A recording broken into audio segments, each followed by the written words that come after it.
Hello guys, welcome back. So I didn't actually think I'd be doing a video here, but literally somebody sent me this and I thought it just explains the stupidity so well in different places. Now this is like, I don't know if this is a blog post, it's on Toronto Life, but it seems to me, I'm not sure what the point of this really is, but it has some interesting things in nevertheless. So we renovated a Markham townhouse during the pandemic. It just sold for $390,000 more than we paid for it. I mean, if that doesn't say FOMO, I don't know what does. That alarms me.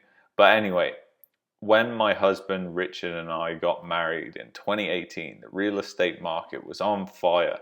I was 25, he was 27. We both had good jobs. I'm a senior digital marketing manager. He's an accountant. Yet buying a house seemed just out of reach, even in Markham, where we both grew up and wanted to live. Markham is a suburb of Toronto.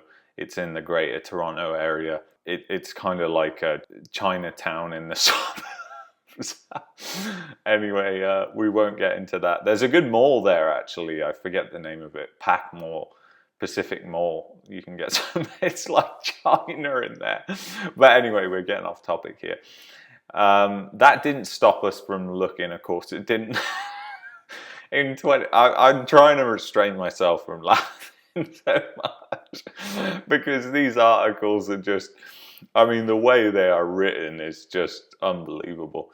In 2019, while we were renting a townhouse and squirreling, oh God, that's the first time I've heard that word. I'm not even sure, is that even a word? Squirreling? I've never heard that word being used before. Maybe it is a word, I don't know. I guess you would have spell checked it. We checked Housing Sigma every day. We must have visited roughly 80 houses in Markham and Richmond Hill throughout the year. It took up a lot of time and our energy, but we loved the hunt. I highlighted this in red because I call BS on that. Who likes going around house after house after house, especially if you're not getting anything? That's a total waste of time for a start off, and you have to wonder how they value their time if they enjoyed wasting it. Plus, it taught us what we liked: an open concept layout, a warm and welcoming feel, a location close to our relatives with enough space to raise a family of our own. Now, guys, I really want to highlight this actually, and I didn't highlight it. And I want to highlight it just because this is all emotional, guys. It's totally emotional. So it's not about whether it makes sense for their finances. It's not about whether it makes sense renting versus buying. It's just about, we want to be close to our relatives. We want enough space to raise a family of our own. Well, you can rent and still have enough space to raise a family of our own. And guys, I just want to explain, I'm not against buying, but really it's a financial decision. It's a long-term financial decision. It's a mistake many people make. And I think especially now, they didn't really like it by the sounds of it, but they offered $875,000 for a townhouse. This is a townhouse, guys. I know Scott Walters will be watching this video and going, are you kidding me? A suburb in Toronto, townhouse is selling for $875,000. I mean, in Santa Barbara, Scott, what would that buy you? Leave it in the comment section below. Santa Barbara is a beautiful place. Markham is just a suburb of Toronto. So the seller declined our bid, suggesting it was an auction. They thought they could get more. Again, this is a big thing, guys. It's the psychology of the market is greed. That is greed. That has greed written all over it, as they explain further here. At first, we were disappointed, but 2 months later, the house was still on the market, so we made another offer. Even higher. Oh my God. This time they accepted. We were overjoyed. We thought we'd bought our forever home. We thought. I mean, just what the heck. I just really question some people's logic when they're making financial decisions and spending nearly $1 million, which no doubt they just didn't have. It was mostly probably mortgage. In the early months of 2020, we anxiously awaited our closing date. Something else arrived first, the pandemic. I still remember moving in April 1st. The roads were eerily empty. It seemed like we were the only people for miles around. As strange as it is, I didn't mind the lack of traffic. It made for a much quicker move. Well, that's one way of putting it.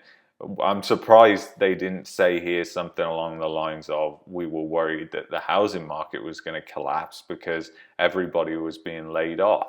And they basically say about what they did with help from their family. Yep, so they upgraded the kitchen. Looks pretty nice, but it doesn't really look that different apart from the color schemes changed. They put an island in by the looks of it. They've done the cabinets, you know, big wow.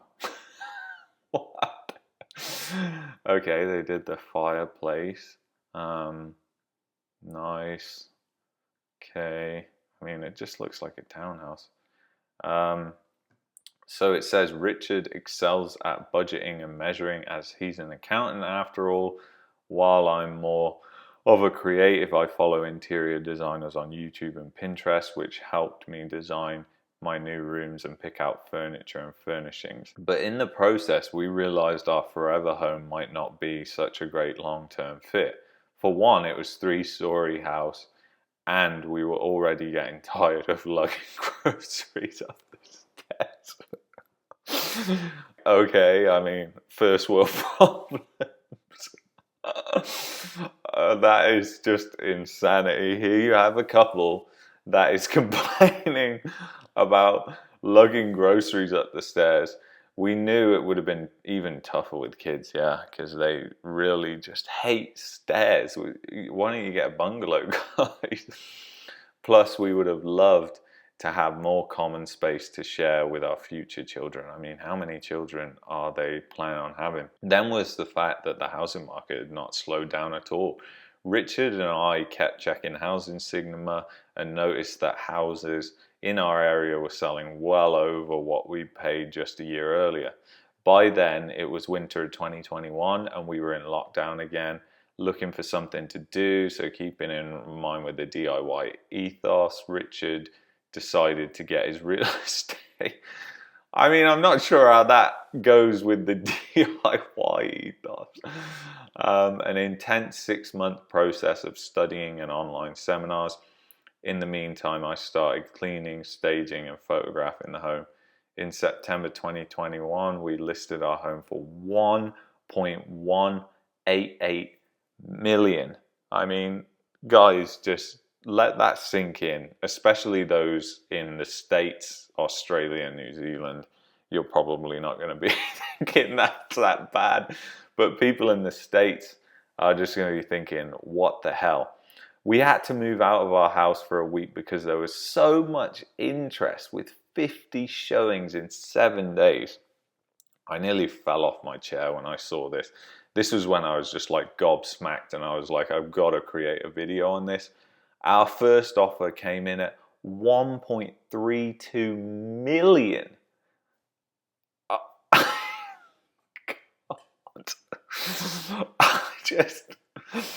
I thought this was mad. When I read 1.32 million, I just nearly fell off my chair. I'm not kidding.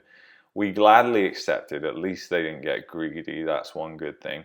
And the sale closed on December 1st. Richard, now a licensed real estate agent, handled the entire sale process, saving us from paying on the commission. That's pretty smart to do. Fair play to them for doing that. A lot of people aren't going to go to that length to avoid paying commission, but on a house that much, it's a lot of money. Looking back, I'm proud of what we achieved, despite knowing virtually nothing about buying and selling and renovated homes just about 2 years ago. We did almost everything on our own. It took a lot of hard work and perseverance, but it paid off. We sold our house for $390,000 more than we bought it. I mean, by the sounds of it, they put about $50,000 to $60,000 of actual value into the home, and they did it for $15,000. So that was their, actual value when you really nail it down what they added. But the rest of it has been pure speculation, guys. I mean, this 390,000, they're trying to make out almost like they're really smart and it's all of their doing, but really it was just timing the market. They got extremely lucky. If they continued this onwards, I would expect that they would be separated from this money and more possibly, because it doesn't end well. But in a way, it's kind of interesting because they put, we plan to use the profits to help us find our true forever home. For the time being, we're back in a rental, scouring the listings every day. This time we're going to make sure we buy something that doesn't need as much work. As much as I love the renovation process, once was enough. I mean, you're contradicting yourself there completely. This is what I just wonder, like, how people don't see this sort of thing when they're reading this stuff and thinking, a lot of things don't add up here. One other thing that I'm questioning is, we're back in a rental. Well, why didn't they buy another house? Maybe they were skeptical of the real estate market, thinking, how long is this really going to last? I don't know. But it sounds like anyway that because they're scouring the listings every day, that sounds like to me that as soon as prices dip, they will be in head first, like a lot of people. This is what I talk about when I say about this bull trap that happens. This is a real life explanation of that, because people waiting in rentals, scouring the listings every day, well, as soon as the prices dip, for people like this, they're just going to buy in. And it could be a good financial decision, but the probabilities suggest that it's going to be a very poor financial decision long term. Unfortunately, guys, people make $390,000. Well, if they go buy a house for $2 million, let's say, that $390,000 can be erased very, very quickly and more. So it's an interesting story. Nevertheless, I thought it was interesting psychologically and interesting with the fact of what they've talked about and how they've kind of outlined some of the red flags that we really see a lot in real estate these days. So anyway, guys, I hope you like this video. I've got my podcast on Spotify. If you haven't already, took a look at that. If you haven't done so already, please like the video, please subscribe to the channel, and I will see you in the next one, guys. Peace and love.